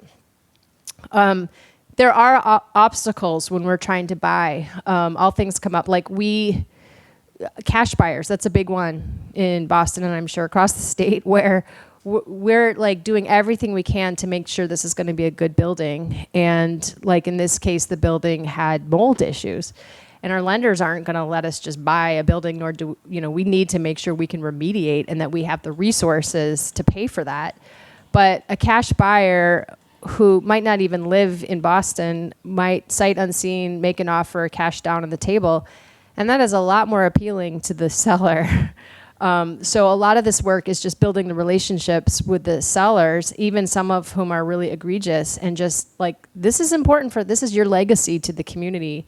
And we're not trying to, we're unfortunately, we have to pay the market prices. We're not trying to go lower. We're trying to, if anything, if we can get to the lower end, that's great. But we know that to be competitive and to be, and our bigger vision is on the folks who live there. we might have to pay at market, but because of the 99-year restriction over time, we're holding that price. So that building, like, in the end, it might be a higher price now, but for anyone who lives there, we're going to be able to hold the rents low. And if it's an ownership situation, same thing. Here's another example of some of our work. We purchased this building in 2022, 14 Leroy. It's a triple decker. And one of the things as a land trust is for us is like what are the corners, what are the places in the housing ecosystem that aren't really being addressed by others in the affordable housing sector. Oftentimes that means really hard buildings. But those kinds of challenges certainly breed creativity and innovation. So when we're taking on a really tricky building, there's always a different way to approach it. And a lot of these buildings are sort of left aside. It's hard to do scattered site acquisition because we have buildings all over in different neighborhoods. But we're willing to go there. And then our role is to figure out different pathways, different finance pathways. If that means building our own finance tool, which we're doing with a network, we'll do that. And we're the folks who are in this world, we're like, it's a really great think tank of just like, how can we do this differently? And it's amazing how many people out there really support this, both people inside city government, foundations, quasi-agencies like MHP, and also so many very generous donors who love what we're doing and want to invest in that. Instead of investing in the stock market, they're really interested in the return being that they've been able to help stabilize a neighborhood. So that's been really gratifying to like have that reflected. And here's an example where we were able to tap into a mass CEC program for the energy retrofit of triple-decker affordable housing. So this is a triple decker, and it took a long time. We learned a lot in the process, but we were able to completely do a complete energy retrofit. So it's carbon neutral, zero fossil fuels. We did everything from sealing up the building envelope, new windows, new roof. We're going to put solar panels on top. And it's great because a lot of times this programming hits a certain demographic. And I think there are a lot of folks out there right now trying to like create this intersection between environmental justice, climate, and affordability, and really reaching lower income population. So this is an example where all those things come together. And it's not done. It wasn't perfect. Like, you know what? Electricity costs a lot, and it costs more than gas. So we can't just blindly go into this. We have to solve for this. How do we make sure, like, okay, we really need to tighten up the buildings. It's not just a matter of putting heat pumps into a very porous building. You really need to think through all of these things so that at the end, our folks aren't paying any more and they're benefiting from living in an awesome building, which is climate controlled throughout the year. And then, we also, for us, it's not just each building. It's about how do we connect our neighborhoods. So creating these conduits for activity so that the folks who live in our building are connected with their neighbors so that people who own the concept of land trust goes beyond who lives in our buildings. So here's an example of a vacant lot that's city owned that's down the street from one of our triple deckers, where over the last few years we've been activating through gardening and public events, Halloween parties. And you know what? A lot of the people walking down the street now know each other who said, I never knew these folks. I passed them on the street, but now suddenly they have an excuse to talk to each other and to connect their kids. And lo and behold, there's a city program of Boston right now, Welcome Home Boston, on a lot on the same street. And we just won that bid. So we'll be able to do our first home ownership condo units on the same street. So it's just like, again, we're creating this conduit of activity, and it's going to be so much easier for us to make that development happen because of the relationships we have in that neighborhood. And the people, as we build it, the people who live around there, including our own residents, will help us think through design questions. How do we program the extra space? So one of the big challenges, Christine was saying, well, what are some of the challenges? in addition to just like a crazy bull hot market, and also up against cash buyers, and also just institutional challenges. There are a lot of structural challenges that we face all the time. One of them is, how do we actually acquire? Like, there's always like a gap. We can get some public subsidy. So in Boston, we're fortunate to have a program called Acquisition Opportunity Program that helps give us some subsidy. We're working hard to get a similar state program, the Small Properties Acquisition Fund. I actually have a capital stack example here. When we put together our deal, we usually do need a senior lender. We've worked with TLI and other lenders, but we're now also trying to open up that pathway. Can we have the person at the top of the stack be more community-based? Because just as we're trying to take properties off the speculative market, we also want to think about alternative banking options that's really localized. And then we also allow for some subordinate debt, and that might be from, we call them solidarity investors, so people who are willing to put some of their money into this. It's unsecured, and it's lower interest, anywhere from 0 to 4%. And then we have the layer soft debt, but that's basically the public subsidies. So city AOP in our case, Small Properties Acquisition Fund would fit right there, which would be great. And by the way, we did get a pilot Small Properties Acquisition Fund passed at the State House a couple of years ago for $1 million, and we're trying to roll that out. And any of you who can help us promote, we're trying to get $25 million into the bond bill to make this more permanent. So that's just a little plug. And then we don't have a layer typically for equity, but that is something that we're curious about, how others have made that work. And then we're able to raise, for most of our deals, we've been able to raise about $50,000 per unit from philanthropy. So that helps us quite a bit. Minnie mentioned, this is for acquisition. Once we get into operations, once we're rolling the building, we have to think about, we are committed to deep affordability for low income and very low income. And some of our folks have zero income except for benefits. But 76% of our residents are below 50% of the area median income. So we're constantly looking for ways to save in our expenses, because we don't want to have to raise the rent. That we're really committed to that. So we've been, we do use vouchers. We have project-based vouchers. The city of Boston has a city voucher program, which is project-based, which has been super helpful for us. And that's a trade-off, because those are really highly regulated programs. And yet that means people with no income can live in our buildings. So it helps us stabilize. So we're always trying to look for that kind of thing. Landscaping, that's like a typical expensive thing, but how do we think about more climate-friendly plans that take less landscaping capacity, things like that. Again, thinking about energy and how to tighten up our energy demands. Making sure we have tax abatement as an affordable owner. All those things we're constantly trying to shore up in our model.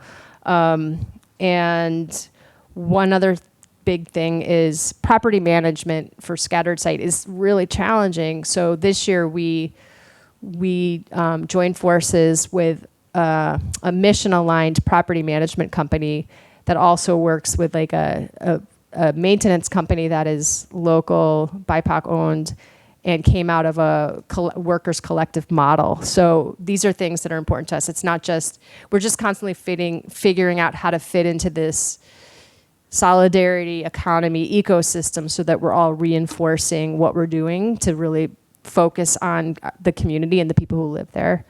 I think that's, yep. Just which? Oh yeah, that was from a project that was 6 units across 2 buildings. Sure, yeah.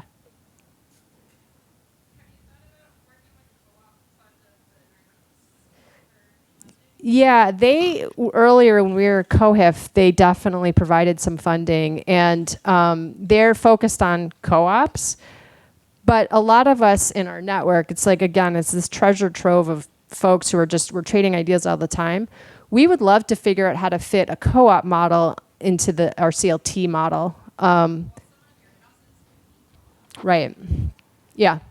So it's kind of like, okay, what are the bare bones? So what are the things we have to do now? And then what are our aspirations? And then all the steps for getting there. But it's like a really, I will say that just working with the CLTs, both in Boston area, but also across the state and nationally, it is such a collaborative network of folks. And we're always just trying to push the envelope. So it's been an exciting few years to be part of the CLT movement. Okay, I'm gonna pass it on to Rob right now.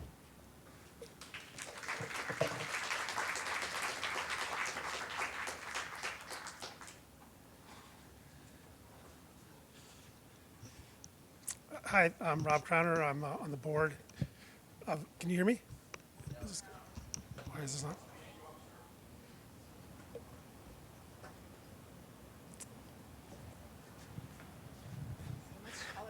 Yes. Is this better? Okay, good. I'm Rob Crowner. I'm on the board of the Amherst Community Land Trust. I'm also a member of my local Affordable Housing Trust Fund. And I want to thank you all for coming to this session and being interested in CLTs. You know, as my predecessors here have said, it's a really interesting model. It's an interesting community. We have a history that goes way back and is very interesting, and the philosophy behind the Community Land Trust is something that is really attractive to the people who work in it. So it's not just about affordable housing for us. There's a lot of things that make us excited about being part of Community Land Trust. So Amherst is in Western Mass, Pioneer Valley, Connecticut River Valley. I at a previous session and this session, we're talking about $1 million projects. We're nowhere near that. This is a lot smaller scale. We do home ownership exclusively, single-family homes. And how did we come together? There's many reasons for starting a community land trust. In our case, people were concerned about losing single-family homes to the market, where investors, property managers were buying up housing, putting students into it, or otherwise making it unavailable for families to go in. As a result, we're losing people from our schools. The number of people who attend our schools is going down. It changes the fabric of the community in a lot of ways. And so people got together to try to figure out a way of keeping some of those houses available to families at an affordable rate. As Meredith said, during the pandemic, prices shot up because people were buying houses for cash. So this is a different market pressure that has been part of our world for the last few years. People from Boston and New York sell their house for $500,000 and they come to Amherst, or $1 million. Come to Amherst, they can buy 2 of those houses. And there's no way we can compete with that. So these are some of the reasons for our being. We were incorporated about 10 years ago. We started talking, bringing people together a few years before that. We got our first home in 2018. And since then, we've added a total of 6 properties with 7 affordable homes. One of them is a duplex. 6 of the 7 have children living in them. Just by coincidence, 6 out of the 7 have immigrants who are the homeowners, home buyers, first home buyers. And so we've been adding about 1 home a year, which is a very small dent in the bucket, but it's all we can do at this point, and every little bit helps.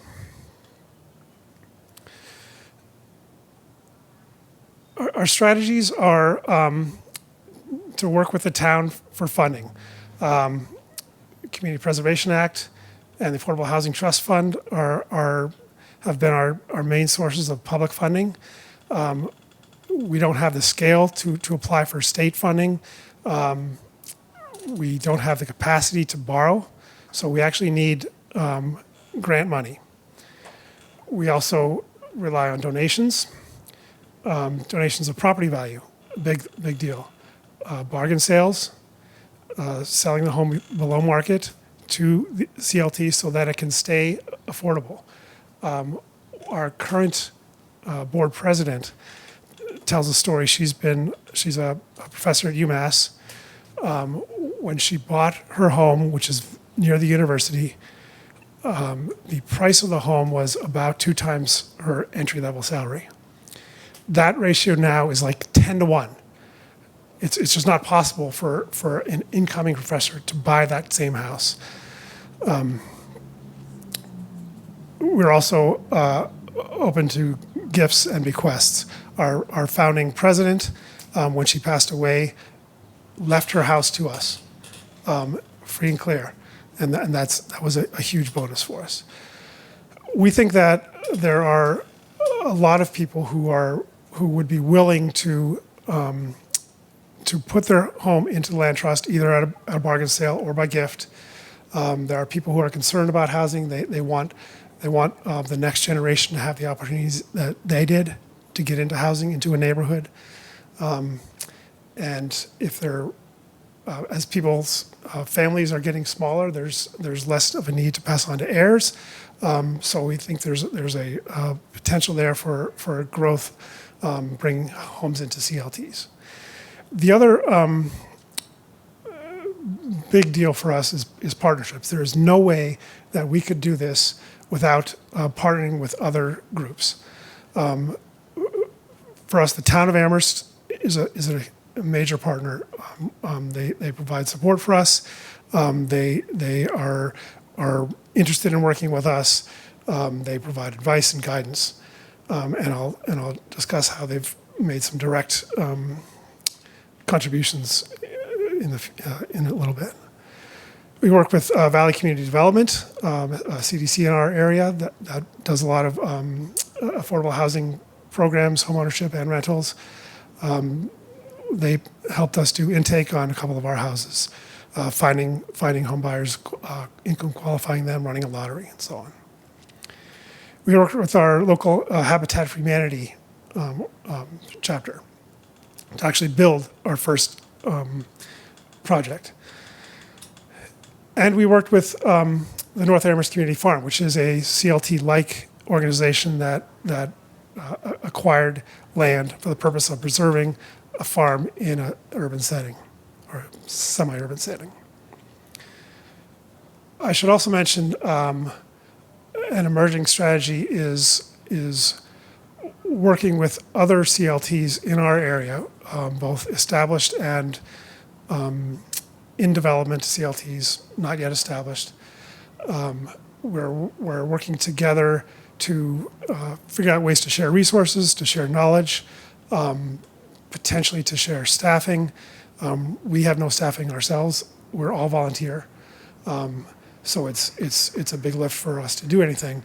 And finding the money for staffing when we want to spend the money on housing is a quandary. So maybe we can share resources some way. There's a panel tomorrow, I think, on local coalition building. You should go to that one too.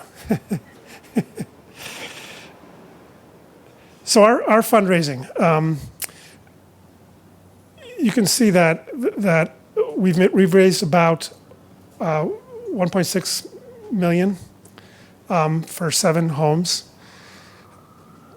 The scale is different than in a city, but the overall lift is similar. About half of our funding has actually been donations of property. I told you about the house that was donated free and clear. A couple of houses donated partially of the value. We've raised about $300,000 in cash. About half of that was a bequest, and the other half was donations raised over the last 10 or so years. We applied for grants, CPA, Affordable Housing Trust Fund grants. Those are the only grants that we've gotten. We got one foundation grant, a small foundation grant.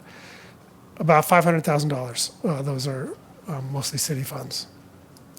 And then a small part of our fundraising has been program related, ground lease fees, things like that.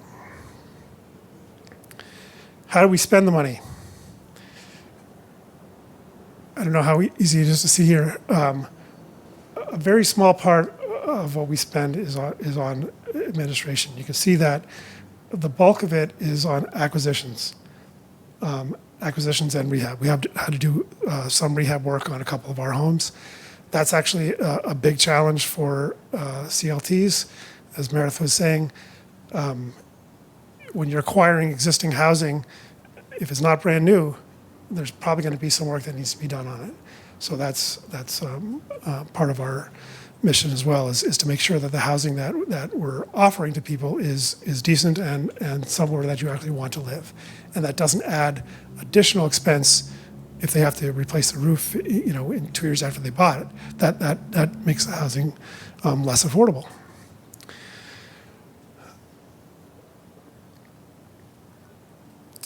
So now I'm going to discuss a few, or all of our projects actually, because there haven't been very many, to give you a flavor of how the different ways that we've added houses. So our first project, we bought a building lot from the North Amherst Community Farm. We applied for CPA funding, bought it from the farm. They weren't using it. We didn't take any land out of production. And then we partnered with Valley Habitat to build the duplex and identify the buyers. That was a huge step for us. Our first project, we didn't really know how to find someone to live there. They provided a lot of essentially free technical assistance for us by identifying the buyers and providing the mortgage for those buyers. So we got, it ended up being a 2-for-1, 2 new homeowners, 2 permanently affordable homes, brand new building in a great location next to a farm. So our second project, we went back to our CPA committee and asked for money to subsidize home purchases. We got $250,000. We planned to use it to buy 2 houses. At the time that we were putting this proposal together,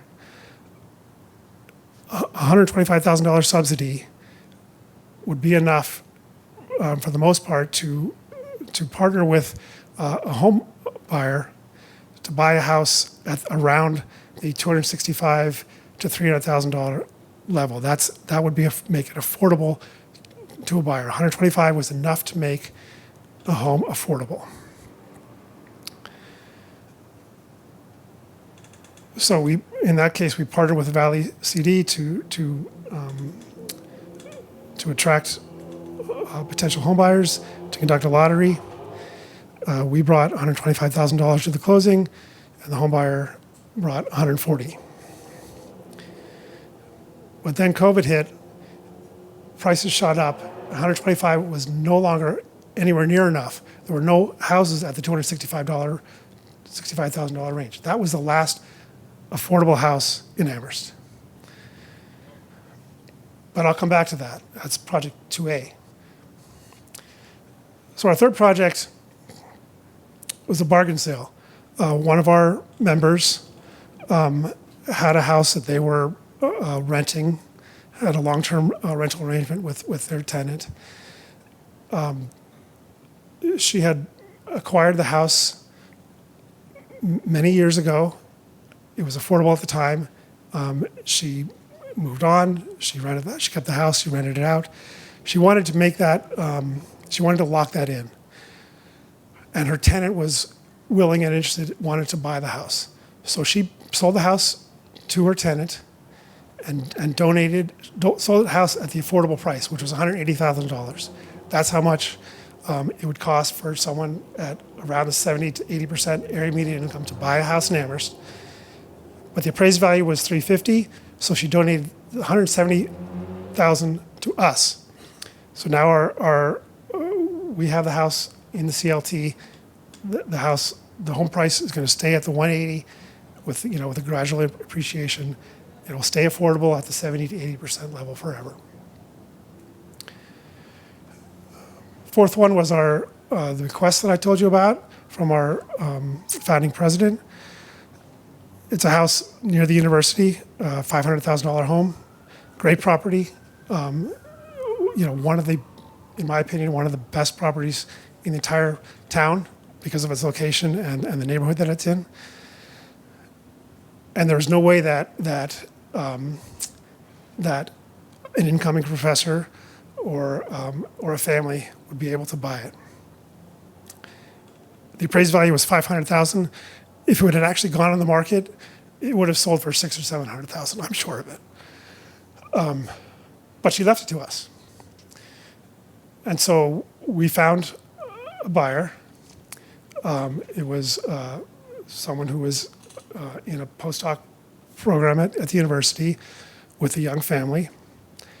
He was able to buy it for $200,000. So the actual subsidy value was almost $300,000. And because we didn't have to put anything into the house to acquire it, that $200,000 that we sold it for is now available for other purposes. Okay, I'm going to try and wrap up soon. So that's $200,000. That's great. Next one was a donated property. Another board member agreed to donate his land to the CLT. He accepted a restricted price at an affordable price, $185, even though his house was worth $425, and probably he could have sold it for more than that. He still lives in that house, but when he goes to sell it, it's going to be available for an affordable price because we have the land, we have a ground lease with him. So back to that project where we're no longer able to use our subsidy. We took that $200,000 that we got from selling the donated house. We took $75,000 from that. We asked the Affordable Housing Trust Fund for $25,000. So now we have $225,000 to put into a subsidy for a $410,000 house. Home buyers paying $185,000.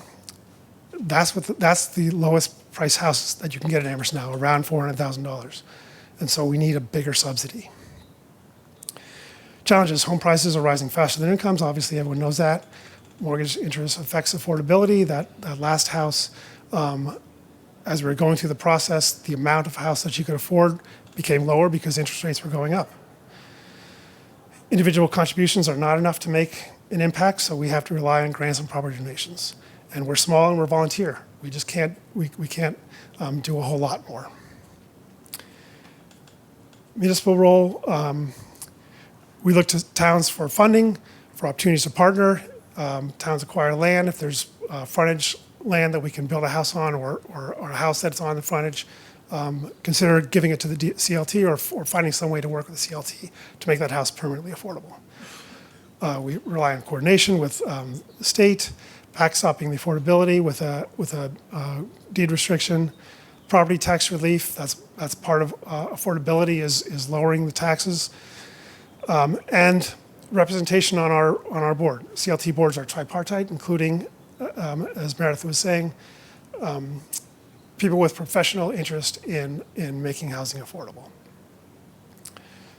So that's all I have. I have more actually, but that's a lot of time I have.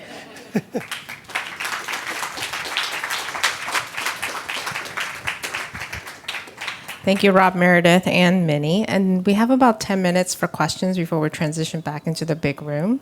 I'm going to start in the front here. Hi, thank you so much.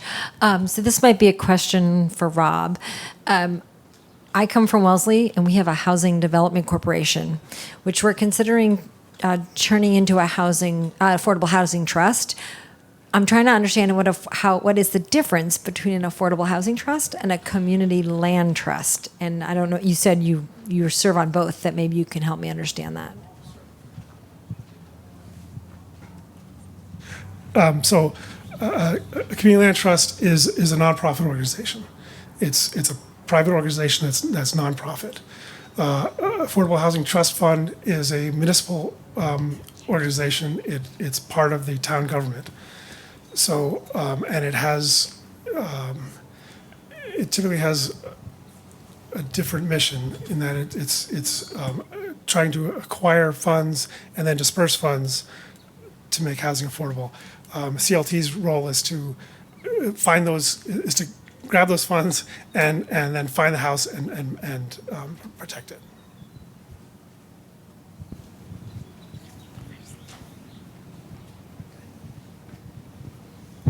Thank you. CLT as a nonprofit does not pay taxes. Could you comment on your arrangements for pilot to the community? Certainly, you've got families living in your units. The community has educational expenses. They're plowing your roads, so on and so forth. There's a need for some return to be made. How have you, as representatives of CLTs, managed that issue? So, although the CLT owns the land and therefore doesn't pay taxes, the house is owned by a private individual. They pay taxes, but it's at the reduced rate. It's at the affordable rate. So they pay some taxes, but not the full market value of the home. So they are contributing to the tax base of the town. That's true. That is true. For rentals as well. So we own the buildings and we pay taxes, and they're steep because it's the city of Boston, but we're able to get it abated, so it's at a lower rate because they're affordable. And for the commercial too. Same for commercial. So while it's uncommon, some CLTs own commercially zoned land and their businesses on the land, and they're responsible for the commercial tax rate.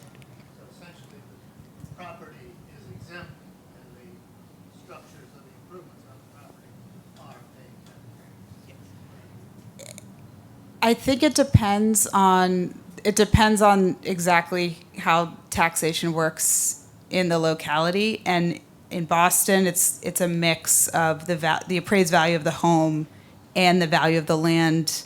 And the value of the land, the assessor understands that one entity owns the land, one owns the home, the owner is liable for all of the taxes, so it's not as. And the land value is involved in the tax liability. It just depends on the formulas depend on the local place. It's more complicated than I can understand, and fortunately, that's not my job. But yeah, no, we've gone to, because tax issues come up about who's responsible for what and why is this person paying that much and this person's paying this little. And we have to go through the county, and it's confusing, and the assessor, and it's confusing. State law is you pay property taxes on assessed value.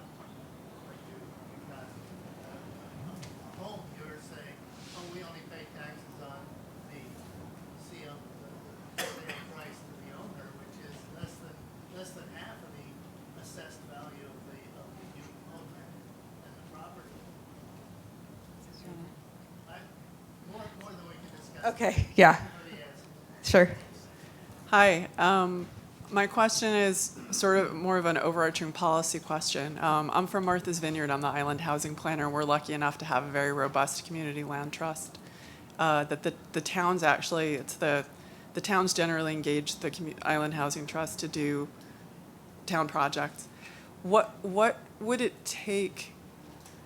What kind of policy shift do you feel needs to happen at state level for the state of Massachusetts to more embrace community land trusts as a long-term answer to the housing affordability crisis? Because we see that the state funding mechanisms don't line up with the community land trust model, particularly around the permanent affordability restrictions. So why are we so behind, Vermont, for one? And what would it take to see a policy shift at state level to fully embrace a statewide CLT response to the housing crisis in Massachusetts? It's a big question, but. Well, yeah, no, I think, so we're trying to get the small. I know you all are working on the real estate transfer fee, and that's huge for all types of housing programs types, including CLTs, hopefully. The Small Properties Acquisition Fund, like it would be a very niche project, would need to build over time, but getting the state to understand the value again of and maybe it's a reclamation of housing and it's long-term stewardship of affordability, it's protection of affordability. I think we have to be thinking about like maybe being more skilled with the language we're using too, because like we can't just build our way out of the problem. We need to preserve, we need to retain, we need to protect against speculative extraction from our communities. So I think I think we have narrative work to do about it. I think, and even to convince the state that this is important. And like Meredith mentioned, getting even some of the intermediaries to work with us is hard. As you all probably know, when we were doing the really small projects, and they're considered inefficient and they're bureaucratically too complicated, and there's not a great return on a small project when they have to put in the same amount for a bigger project. So I don't know. I think we have to somehow convince the broader public, municipalities, elected officials, housing and livable communities that this is like a very sound strategy, is more of the preservation and the long-term affordability work.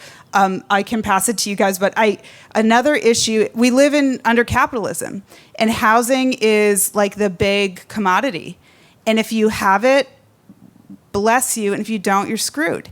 And how do we get away? And this is true. We can't just say, oh, it's, we don't agree with the ideology, capitalism's bad, whatever. But how do we get away from thinking that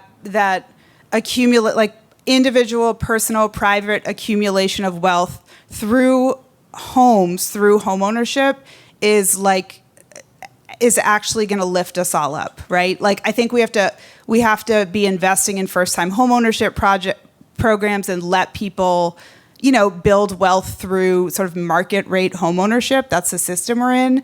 But we need to somehow convince everybody who has any sway that decommodification of housing is also a very valuable strategy.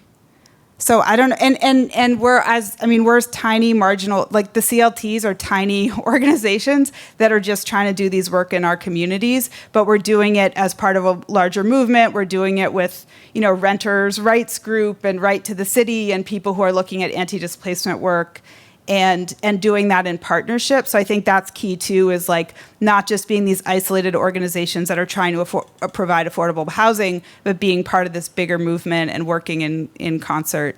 But, pretty low capacity too. Do you have a better answer? That's great. I think we should just keep going. Okay, maybe we keep going. Thank you. So I have two questions. One is, do you have any suggestions of places to look for technical support or best practices for people who are interested in starting community land trusts? The second question is, in the conservation land trust world, many land trusts use conservation restrictions. And is that something like a deed restriction for affordability? Is that something that you all have as a tool in your bucket? I can say, for the first part, Grounded Solutions Network is a national level. They're broader than CLTs. They do shared equity housing. They have a lot of technical stuff, manuals, standard ground lease, bylaws, starting an organization, that kind of stuff. So you could definitely look at Grounded Solutions Network for some of the technical stuff. There's the Center for CLT Innovation, which is now something else, International Center for CLTs. They have a lot of great resources. You can contact the Greater Boston CLT Network. We can't provide technical assistance, but we can be in relationship and share info from people who are doing it. In terms of the deed restrictions, that's what we're using. We're using ground leases, and with the city of Boston, I don't know how it works elsewhere, we're using restrictive covenants that because the city's subsidizing it, we fall under those that requirement. But you also own the land. So a conservation restriction, someone else could own the land, but the conservation agency could own, say, the development rights. So there's permanently restricted to be no development. Does that make sense? So there's a group out in Oakland, Sustainable Economies Law Center, that is promoting this idea of a housing justice easement. That would be like a conservation easement, where you could put an easement on property to make sure that it stays affordable. It hasn't. So there's not housing affordable easements are not part of the legal framework right now in the country, but they might be in the future. People are working on it. We have time for a really quick question. Are your homes on this state subsidized housing inventory? Most of ours are, yes. I don't know. I think if the city's subsidizing it, they would count it, is my guess. Right, because it's going through government, like through the, in Boston, we have the Mayor's Office of Housing. I'm sure that they do register it. And for previous housing purchases, we've used state funding, so I'm sure it has. But I'm going to go home and check. Another round of applause for Rob, Meredith, and Minnie. And are you willing to offer your contact? We can share this out afterwards in case anybody has follow-up questions. Great. Yeah, can I just one thing about that question of how do we have influence, both in terms of state policy to really think about the value of community housing, and in terms of resource share. It really has been phenomenal to be part of the network, the Greater Boston Network, and that network has also connected with other networks across the country, not just Massachusetts or New England. And that's powerful because it's both how we grow, it's how we incubate ideas, and it's how we have power at the State House. So, you know, anything you can do as you figure out your regions and then connect with our region is like really great. That's how we're going to have impact. Great. Thank you, everybody. So we're going to transition back to the big room for the last session of the day. And there are snacks, I believe.